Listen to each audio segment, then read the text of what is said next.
So, first video, it's going to be a book review.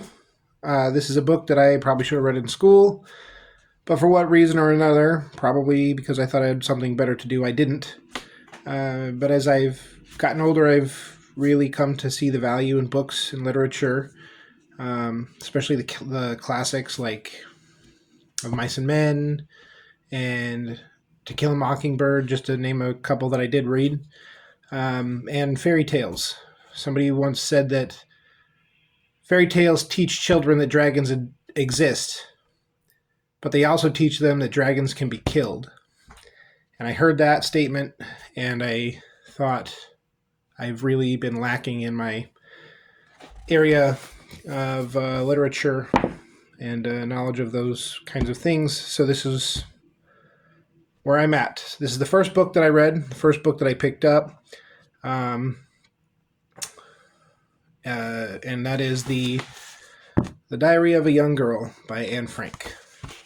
The reason that I started with this book is because in America at this point in time, we live in a very divided country where there doesn't seem to be all that much empathy going around for the people. And so I picked up this book obviously because she was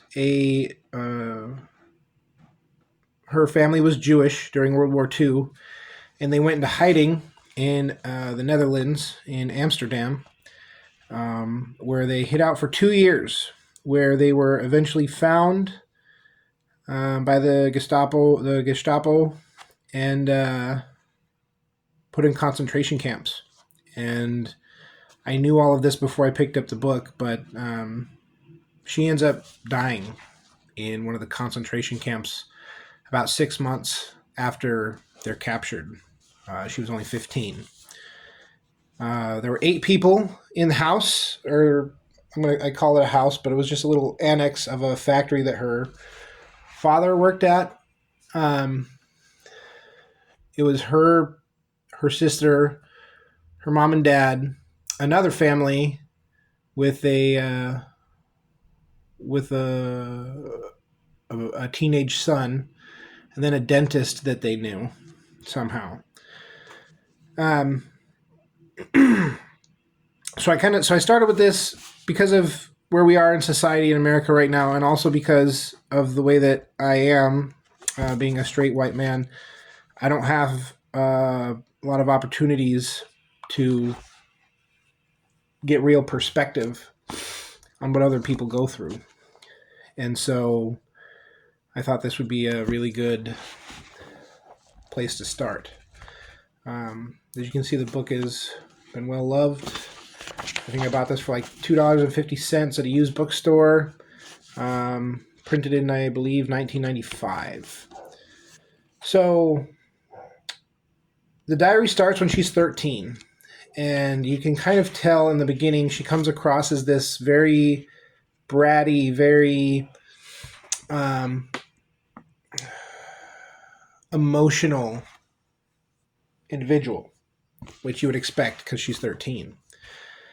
But as the book progresses, you see her go from that 13-year-old girl to a young woman who is very, she has things that she thinks about, she has ideals that she's very passionate about, and she, in the book, without really trying, because obviously she's writing in her diary, right? She didn't start this diary thinking that it was going to be read, or at least until later. So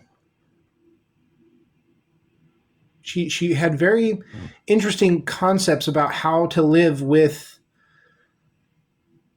being in constant fear, and some of that was when she was 14. She got close with the other family. She got close with their son, although it was mostly innocent, but there was definitely some kind of a I don't know if you want, it's not exactly a relationship, but they relied on each other a lot for things that they felt like they couldn't talk about with anybody else in the annex.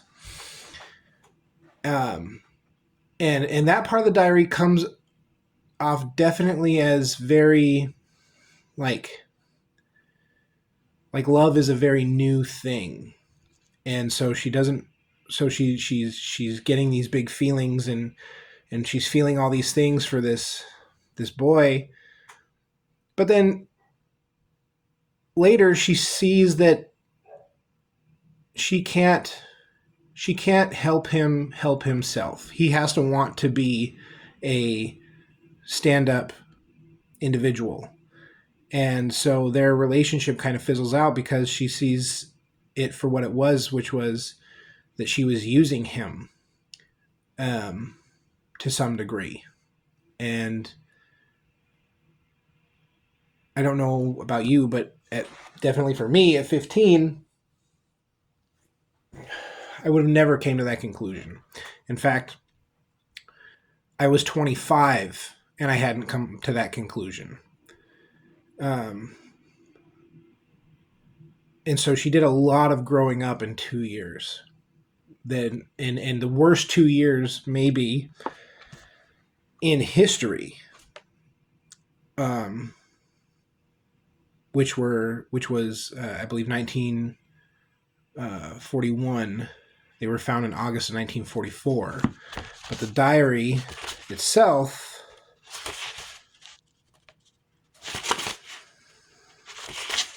actually starts on so June 12th, 1942,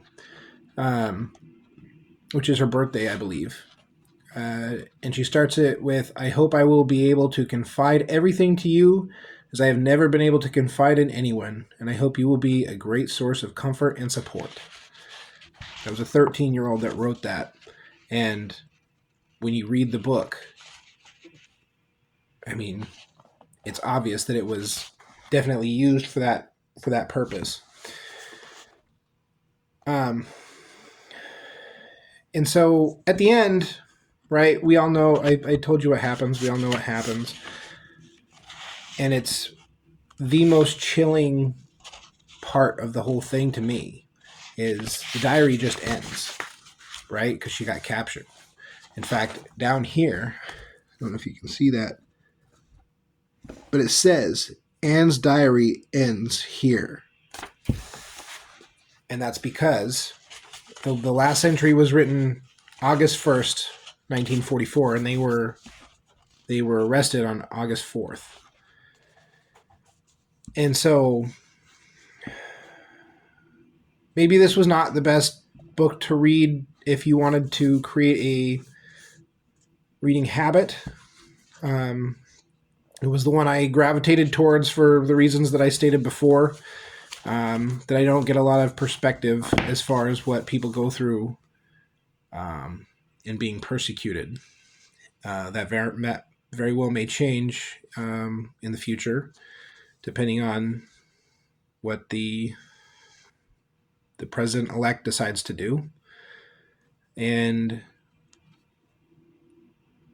it's a good book to read if we live in a world where we're constantly in fear and being kind of dragged around by everybody. And I'm definitely not an expert on anything, and so sometimes I don't feel like I have the authority to say things, but we all live in fear. And maybe it's not constant fear for a lot of us. There's definitely times that I'm fearful, but not like this. Not every day for 2 years am I waking up thinking, is this going to be the day? Is this going to be the day? Is this going to be the day? And if I were to read this book again, I would definitely bookmark it. Because there are some things that I would like to remember. Like one of the things she says is that her mom always told her that if you think you have it bad, there's always people that have it worse, and that was supposed to make you feel better. But for her, it never did, and it never did for me either. But if you focus on the good things and the beauty of life, you can find yourself being hopeful. And this is one of those places that I'm going to mark. This is, see if I can find the date. This is March 7th, 1944, which was a Tuesday. So at this point in the diary, she's full kind of in love with Peter, which was the young man's name. But later on in the entry, she says, I lay in bed at night after ending my prayers with the words, and then it goes on in Dutch, but I'm going to read it in English. Thank you, God, for all that is good and dear and beautiful. She was 14 when she wrote that. And she was 14 when she wrote that in the middle of World War II. So, yeah, to say this book has had an effect on me is kind of an understatement. This book, and maybe even this specific copy of this book, because I just love I love how broke in that it is, and it's got character.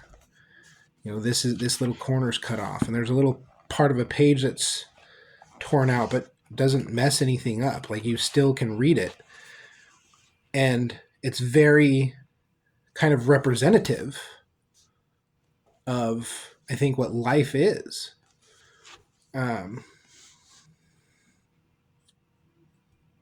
so if you haven't read this book, this is the definitive edition. Her father, Otto, when he decided to release the diary, he pretty heavily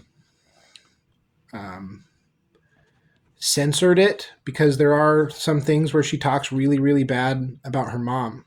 And she talks about things that, women go through during that period in their life and growing up. But when he passed away, he donated her journal to, I believe it was a Dutch museum. It's at the Anne Frank house, is where the original diary is. But after his death, they brought out this version, the definitive version. So if you, like me, are a little weary of how things are going in our country, then I would definitely suggest that you pick this book up and you read it. And it may not hold any answers for you. I don't think, and it obviously wasn't meant to hold answers. But I found it very profound writing from a very young woman who led a very difficult life and a very short life. So that's my review of The Diary of a Young Girl by Anne Frank. I don't know if this is going to be a series. I don't know if this is going to be a regular thing that I do. I finished this a couple of weeks ago, and so right now I'm reading A Handmaid's Tale, which I know they didn't teach us in school, but a lot of people that I know said that it's a very it's a very good book to learn about authoritarian governments. And I'm not saying that Donald Trump is going to be an authoritarian president or anything like that. It's just kind of the season that we're in. So thank you. If you watched, if you made it to the end, thanks again. Thank you for listening to my rambling about this book. Till next time.